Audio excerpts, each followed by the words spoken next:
Thank you very much, Adrien. I hope you hear me well.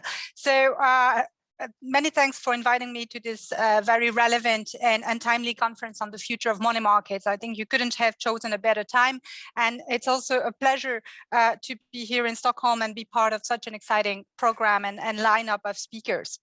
So central banks around the world have been challenged in the last decade by a decreasing natural rate of interest, R star, and also have been facing multiple crises, financial crisis, but also more recently, the pandemic crisis. And in response, central banks had to increase the size of their balance sheets by conducting large-scale asset purchase operations and providing the banking sector with sizable lending operations. They also introduced low-for-long policies on rates, reinforced by forward guidance, and in some cases, they even explored negative territory on rates, like in the case of the ECB, but also Sweden here. In the case of the ECB, the unconventional monetary policy tools, so the quadrant of asset purchases, long-term lending operations, negative rates, and forward guidance, have recently been integrated to the conventional policy toolkit through our strategy review, especially when we operate closer to the effective lower bound. With these actions, central banks have set money markets at multiple crossroads, and I'd like to explore this crossroads with you today. So looking at the euro area and at the implications of the challenges of central banks, there are really three main crossroads I will explore. The first one is on large central bank balance sheets and their implications for money markets. The second one on low for long policies and negative rates and their implications. And the third one about evolving operational frameworks for central banks. So starting first with large central bank balance sheet. The size of the ECB balance sheet pictured here reached a record high of 8 trillion euros in mid-2021. How did we get there? And what are the consequences for money markets?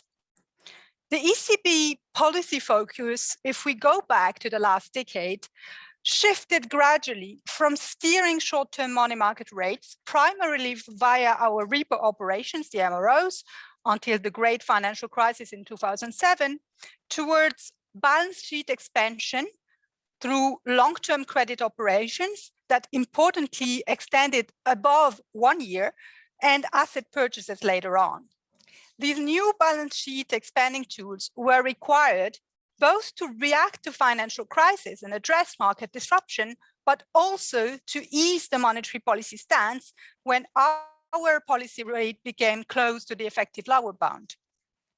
The increase in the size of the balance sheet had actually been put forward as an intermediate objective by former ECB President Mario Draghi in September 14 and was conducted in phases, starting asset purchases first with private sector assets, covered bonds and ABS, and then enlarging it to public sector bonds and finally corporate bonds. And then of course the longer term refinancing operations, the TLTROs also helping with that. As a result, the excess liquidity of the banking sector has grown in tandem with the size of the balance sheet, from virtually zero in the old system to over 4 trillion today. So I'll explore the three main impacts of large balance sheets and high excess liquidity on money market dynamics. Let's start with the first effect. So with excess liquidity, there is a change in the composition of transactions on the money markets, with interbank transactions between banks shrinking and transaction with non-banks increasing in proportion. Starting first with the interbank segment here on that chart, the closed system of central banks reserves, which circulate among banks, but at the end of the day, all end up in the balance sheet of the central bank means that reserves have to be held ultimately by banks. In a situation of high and persistent excess liquidity, banks are reserve rich and on an aggregate level are in over-compliance with their minimum reserve requirements. Therefore, their motivation to trade reserves with other banks in the interbank market diminished greatly. Given their rich liquidity positions, banks don't want to pay up for borrowing reserves, and at the same time, very logically, they don't want to lend below the deposit facility rate, which they can get at the ECB. As a consequence, interbank volumes have diminished, and also a number of other factors have played a role. The great financial crisis has brought a higher counterparty risk, new capital regulation also made interbank unsecured lending more costly. And therefore, we see on the left-hand side that the volume of unsecured interbank transaction goes down. And we see on the right-hand side that the overnight rate, the EONIA, has decreased as excess liquidity increased. And the overnight rate now is in line with the level of the deposit facility rate, so our floor of the corridor, while before it used to be at the middle of our central bank corridor of interest rates. So that's the effect on interbank. But the flip side of this is also that transactions with non-banks have become more important in proportion.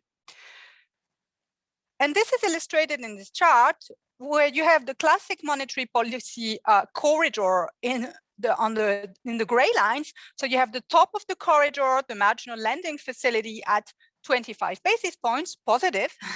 You have the rate on the main refinancing operations on the zero line here. And then the bottom of the corridor, the deposit facility, currently at minus 50 basis points. And what is striking here is that all the action, with the exception of the EONIA rate, takes place below the line of the deposit facility rate, which is the dotted line here, yeah? So you see all those rates being below the deposit facility rate. And it's a simple explanation. Banks are reserve rich. They are in a position to charge non-banks who do not have access to the deposit facility a spread for accepting deposits to their balance sheet in order to compensate for things like regulatory costs and other costs. This spread for storing liquidity is visible in overnight money rates, but also in other market segments like the repo market, and we'll come back to this. So this new reality of life below the deposit facility rate is also acknowledged by our new benchmark rate, namely the Euro short-term rate, which is a wholesale rate and includes transactions of banks borrowing from non-banks. So this composition also explains why this new reference rate, which has been used since November 2019, hovers below the deposit facility rate as well. Despite these new dynamics, the ECB does maintain control over money market rates, as the spread between the DFR and the overnight rate, the EUR-STR, remains relatively constant. The second effect of excess liquidity and large balance sheets stems from the securities that the ECB purchases and which are therefore no longer available in the private market. In addition, some securities are also pledged as collateral in our pools and are therefore encumbered for the banks.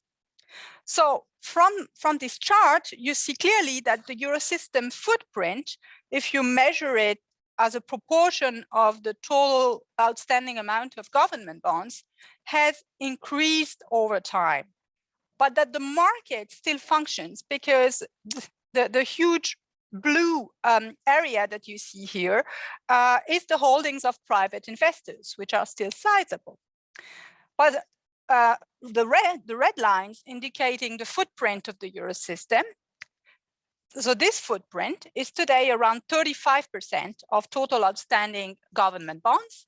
And if you add to it the securities taken as collateral, then you reach 40%. So this increasing footprint has implication for money markets, and in particular for repo markets. Why is so? Because basically, you have scarcity effects that start appearing when the footprint increases, unless you put in place a mechanism to put the securities back into the market. And this is actually exactly what we have done with the introduction of the Eurosystem Securities Lending Facility, which is available to our counterparties, and where they can borrow securities back from the ECB at a penalty rate to the private repo market in order to provide an effective backstop to repo rates. This allowed in the past 5 years to support bond and repo market liquidity without curtailing normal private repo market activity.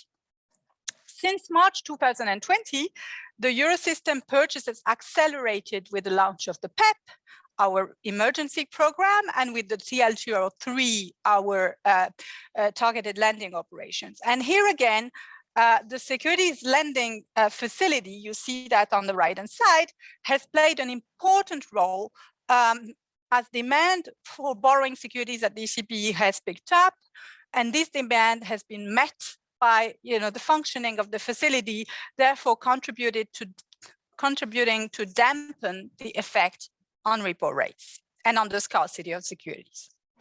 Finally, the third effect is that the sizable take-up of banks in our attractive longer-term refinancing operations, the TLTRO3, enabled also by the easing of the collateral requirements, our collateral easing linked to the pandemics, all of this has significantly eased conditions in money markets. And so you see on the left-hand side the high take-up in these longer-term refinancing operations. And then you see on the right-hand side that the Euribor, or the major short-term unsecured bank rate in the euro area, has declined to record lows. So, all of these measures, the TLTROs, the collateral easing, have reduced the need for banks to enter money markets to source liquidity. And given the broad eligibility criteria for collateral, these operations have also indirectly alleviated banks' constraints on liquidity ratios, such as the LCR. So this is on the first crossroad on large balance sheets and excess liquidity. Let's now go to the second one on low for long and negative policy rates. So when the ECB started cutting its deposit facility gradually into negative territory as of June 2014, this was a completely new measure. And only a few central banks had employed it before. So it's interesting to look on the left-hand side here at the way that these cuts below zero have actually transmitted to money market rates. You see, the blue bar is always the magnitude of the cut. So we have cut every time by 10 basis points. So it's the same blue bar for all 3 dates selected here. And then the transmission is shown in orange for interbank rates, and then in gray for repo rates. And what you see here is that for the first rate cut, and what we do, again, is that we make a distinction in the transmission between the immediate reaction in solid bars and the delayed reactions in shaded bars, yeah? And the first time that the deposit facility rate was cut by 10 basis points in June 2014, that's the date you see on the extreme left, you see that the market reaction was stronger than the initial 10 basis points. And this is because the ECB at the same time undertook measures to increase excess liquidity and stop sterilizing some of our asset purchase operations. But with this first cut into negative territory for the policy rate, market rates actually remained above zero. So what was interesting was to look at the second rate, which is in the middle, in September 14, where actually market rates had to go to negative territory. And this took way more time, yeah, than for the other cuts, because you see these dashed bars that are much higher in proportions. But From the moment this was done, and certainly there were frictions in bringing the market rates below zero, but once this was done, all the other sets of cuts, including the most recent one in September 19 that you see on the right, you see that the transmission has actually been a non-event, very smooth, of the same magnitude of the cut to money market rates. So markets have adapted really well to the new environment of negative rates. And on the right, you see what the policy did to the money market curve. And we see that short-term rates declined, but also expectations of future short-term rates have kept shifting downwards with every cut, yeah, bringing significant accommodation, partly also because zero was no longer seen as the effective lower bound for expectations. So coming now to the volumes and the impact of the negative rate environment on money markets volumes.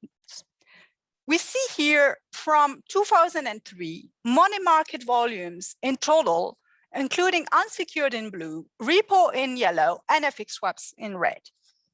And what is clear is that money market activity has remained robust or even increased slightly in size when we introduce negative rates, which is shown here by this bar in June 2014. And so when we take, this broader perspective, we don't find a detrimental impact of negative rates or, for that matter, the increase in the balance sheet on the turnover in the money market. But of course, what was ultimately sought with negative rates was the transmission of these negative rates to the lending rates to the real economy. And there it's important to look at the transmission of negative rates to deposits in the banks from the corporates, that's the graph that you have on the left, and the households, that's the one on the right. And clearly, the pass-through to deposits has been lower and more delayed than what has happened on market rates. Banks faced important reputational challenges in introducing negative rates to their depositors. Negative rates have first been introduced to large customers, which had already been confronted with negative rates in financial markets. So this, you see these large customers again in the left panel. And regarding retail depositors and households, banks were very reluctant to transmit these rates. And they first started by imposing higher fees to these depositors. This is not captured in this measure, but from anecdotal evidence. And then with delayed reaction, they started to then pass negative rates, but clearly for households, this is still very limited. But it's there, and it's actually increasing over time. So here again, the bank policies are also adapting to the negative rate environment. So now coming to the third crossroad that I wanted to highlight, that's the one related to evolving operational frameworks of central banks in the longer term. And I think this is only just starting, but this is going to really dominate the debate, in my view, in the next 2 to 3 years. And these operational frameworks will need to evolve for many reasons. One of them is very simple. It's the fact that central banks are approaching their next normalization cycle, yeah? And the way that they will adapt their framework in the normalization phase is not yet completely defined. But the other reason is that, of course, there are a number of structural factors that are affecting the financial system, one of them being non-banks, and we will come back to that, but also things like central bank digital currencies. So I identified today 3 main questions for our crossroads, yeah? So the first question is it desirable to maintain a regime of ample reserves? And I think that Darrell's speech before mine was a wonderful, I would say, gold mine of arguments and information about that. The second one is it feasible to operate a regime of scarcer reserves. And then the third one, combining the first two, is what is a desirable and feasible intermediary function towards money markets, given the role of non-banks? So we'll go into each of these three in turn. Is it desirable to maintain a regime of ample reserves first? So operating a regime with abundant reserves has two main benefits, which might be desired. First, this regime would offer the possibility to disentangle the steering of short-term rates from the balance sheet operations. Second, it obviously facilitates the fact that banks hold larger buffer of reserves and are therefore less reliant on money markets, and this dampens the impact of liquidity, those liquidity fluctuations that Daryl talked about on the volatility of money market rates. But there are also important negative effects. Yeah, I mean, it's a system that has less embedded discipline. I mean, we can discuss that, and also perhaps there's a loss of monitoring function for banks in this system, and this can lead to a less optimal situation. Regarding the ECB, we can ask this question, is it desirable? But the reality is that the ECB is expected to operate in a regime of ample reserves for some time to come.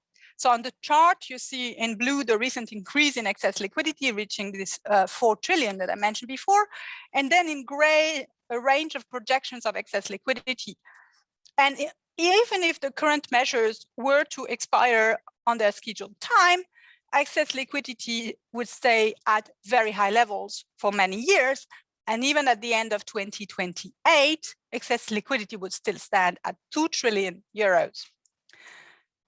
So in this kind of system, the deposit facility rate is expected to remain the anchor as the floor of the corridor. It is really a floor system to remain the anchor for money market rates.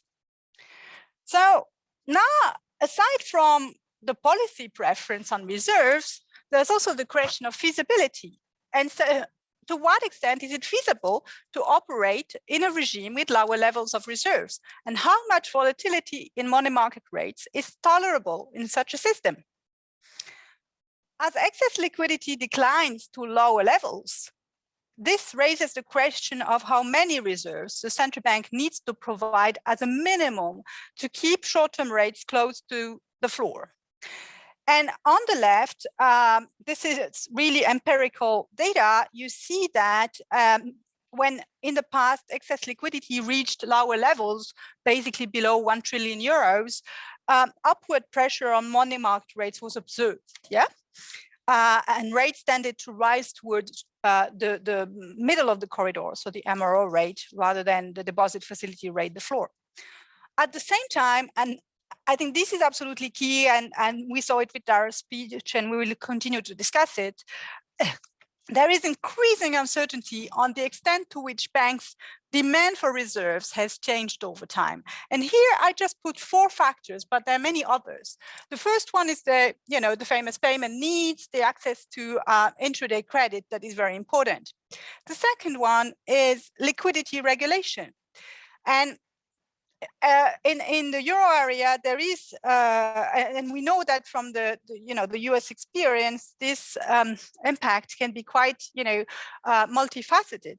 And regarding the euro area and liquidity regulation, there is no strict regulatory requirement in the euro area for banks to hold reserves. Yeah, the requirement is on HQLA, on high quality liquid assets.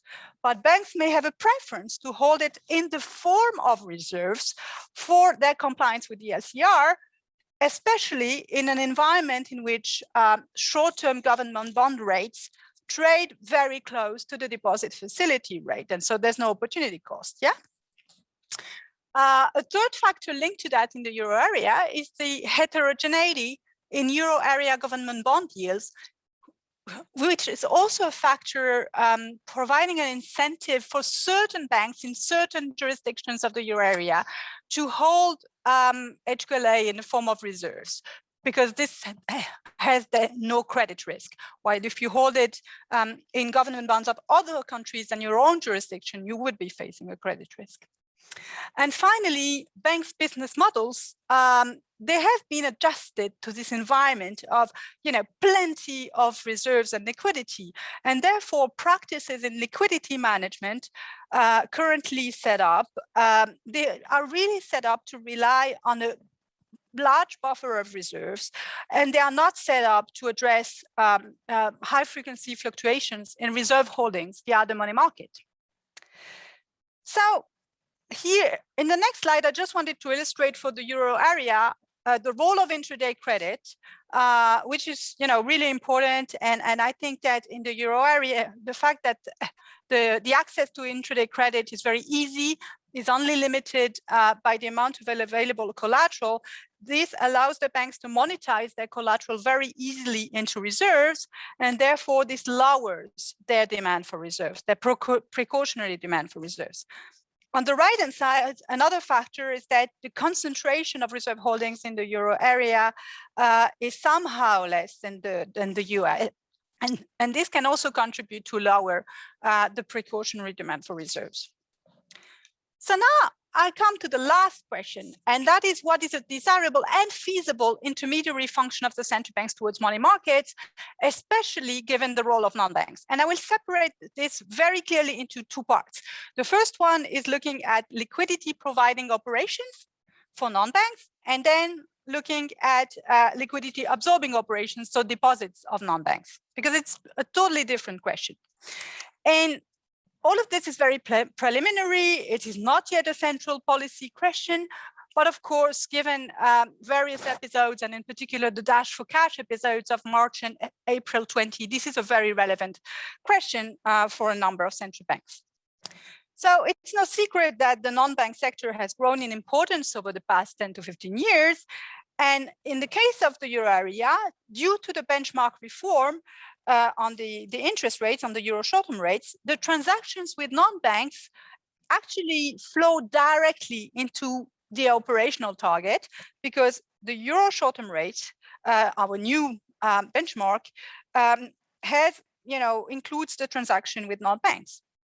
And so this kind of directly increases the importance of these transactions with non-banks for the transmission of monetary policy. And one can also have the intuition that in times of market stress, these non-banks can be very important for monetary policy transmission.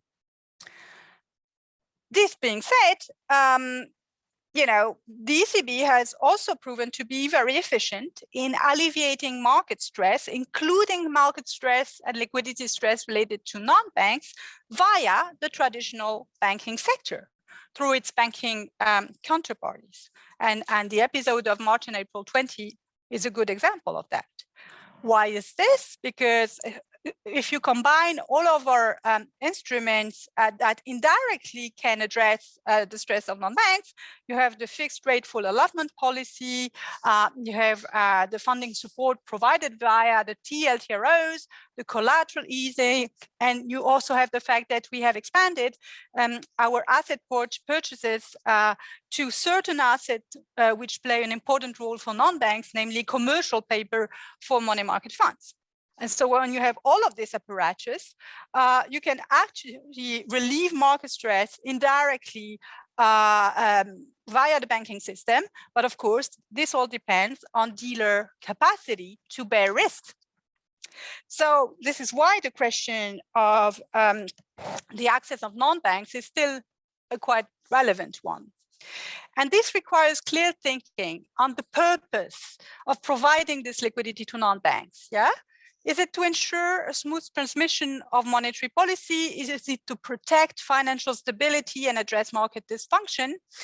And you see at the right side of this chart that there are several benefits for the non-bank sector access to the central banks. And but still, I mean, you see, ease funding costs for non-banks and so on. But you can still achieve these benefits indirectly through the banks, and the negative effects of allowing non-banks lending to non-banks by the central banks also shouldn't be underestimated. Yeah. So you know, you have moral hazard considerations that have to be taken into account, because by providing them with a backstop, you would normally take over their liquidity risk management, and therefore this lowers their incentive to conduct prudent liquidity management. But we can discuss a bit about that. And you also have the fact that operationally speaking, it's actually quite difficult to provide non-banks with access because they are so different. Yeah, many types of non-banks, and also they don't have a standard central bank account, so you have to reconfigure a number of things, including your bidding systems, your counterparty framework, and so on and so forth, and also assess financial soundness importantly in an appropriate way. So the other possibility is to deal with non-banks by providing them access to a central bank account. So basically to absorb liquidity, and this is different questions. So in the case of the ECB, the context is that we've seen that with this very high excess liquidity, money market rates have dropped below zero, but also below the deposit facility rate. And so it might be claimed that in the normalization cycle that will come at some point, having money market rates that are closer to the DFR might be desirable. So higher control on these money market rates than today.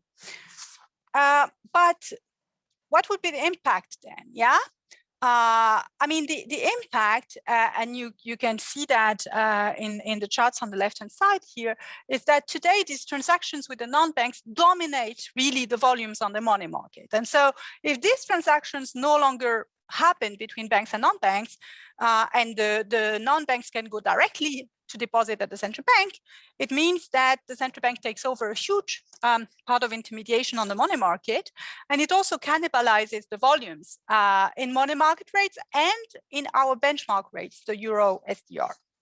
And so that's clearly a trade-off between enhancing the control over our money market rates, possibly by providing non-bank access, and the extent to which the negative consequences of increasing intermediation are acceptable. And on that, let me conclude the main messages of my speech today. So first, money market dynamics have changed since the great financial crisis, and also due to the increasing balance sheet of the euro system. Second, money markets remain active and functioning, have proven to be robust to negative interest rates and low for long policies. And finally, the ECB's policies and the outcome of our strategy review that I mentioned at the beginning will be important drivers for euro area money markets in the future. Thank you very much. And I'm happy to take any questions you might have. Thank you very much, Imène. So now we can take a question from panelists or attendees. Feel free to raise your hand. Quentin, you want to shoot? Yes. Okay. So I start with a question, then I explain why I asked this question. So the question is again related to intraday liquidity. And so I was wondering, how do you take into account the intraday liquidity needs in terms of determining the amount of reserves that you need in the system in the case of the euro area? And I'm asking this question because I think there is a clear contrast between the current implementation in the euro area and what Darrell has just shown for the Fed. And I see that Zoltan is here in the audience. So I think the main difference that because of this intraday liquidity regulation that Darrell mentioned, the US system is de facto a token system and not a credit system anymore. And that's something that you see from the fact that we don't see any intraday credits, that the banks don't go and borrow intraday from the Fed. So my take is that in this particular case, we shouldn't count intraday credit at all, because the intraday credit is basically free. So the banks can go and get it, but you need to make sure that you remain in this credit system and don't fall into a token system. Okay. Should I go ahead and answer? So it's a really... Yeah. Go ahead, sorry. I mean, it's a very good question. So, I mean, in the case of the euro area, as I mentioned, intraday credit is not only free, it's also very easily accessible, and there are no restrictions other than the amount of eligible collateral that you have pledged at the central bank. And by the way, it's the same pool of collateral for intraday credit and for your monetary policy operations. So, you know, it's also very easy. And what we see is that also there's absolutely no stigma in accessing intraday credit in the euro system for various reasons. One of them is that this is not reported to the supervisor. I mean, it's not considered as a relevant information to report because it's the normal course of business. Yeah. And the second thing is that even if this, you know, the number, for example, in aggregate of institutions accessing intraday credit was known, the banking system is so broad and so diverse that the stigma effect is much less. And we see that, for example, in the case of the marginal lending facility, which is our repo facility on an overnight basis. So answering your question, I mean, what we see on intraday credit in the euro area is that it's a very reliable source of liquidity in order to smooth intraday fluctuations. We've looked, I had that in one of the slides. Again, you look at it, that the usage of intraday credit has declined with excess liquidity, of course, but it's still, you know, about 10% of institutions use it very regularly. Yeah, and this is really a non-event.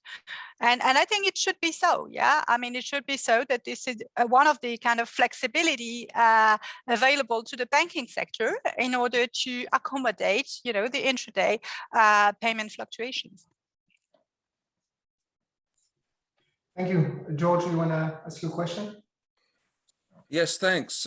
Imène, you didn't, this is George Selgin from the Cato Institute. One option that you didn't mention that's in between that of going to a scarce reserve system and keeping the abundant reserve system is a tiered system where you grandfather some large amount of outstanding reserves, but then have the system operate as a corridor at the margin, so to speak, where the interest rate paid on the grandfathered reserves is higher than the interest rate paid on the marginal reserves going forward. Could you say anything about that option by way of completing the discussion of the choices that are available? Yeah, I think that's a good point, that actually in between the floor system, like the pure floor system and the corridor system, you have a myriad of intermediate solutions. And my personal take, but of course, I mean, we're very, very busy looking at all these options because this, as I mentioned, I think the reform of operational frameworks is going to be a large part of our workload in the months and years to come. My personal take is that you should have a simple system as well. Yeah. And one of the virtues of the floor system that I haven't mentioned actually is that it's very simple. So I take absolutely your point about having, this kind of system which is intermediate. You have part of it that is grandfathered, the rest operates more like a corridor and so on. But how? I mean, we certainly can put it in place as a central bank, but whether counterparties can also adapt efficiently to such a system and learn how to optimize their liquidity management in such a system, maybe I'm a bit less convinced. But I mean, again, this is how it goes into crossing what is desirable, what is feasible, yeah. And coming from a market operations department, I tend to, focus a bit about the feasibility of such a system, but clearly it's in the range of possibilities we would be looking at. So thanks for raising this option. You're welcome. Thank you for your answer. Well, we are right on time. Thank you very much, Imène, for your speech. Now we will have a 5-minute break, followed by a panel on future of money market. moderated by Izabela Kaminska.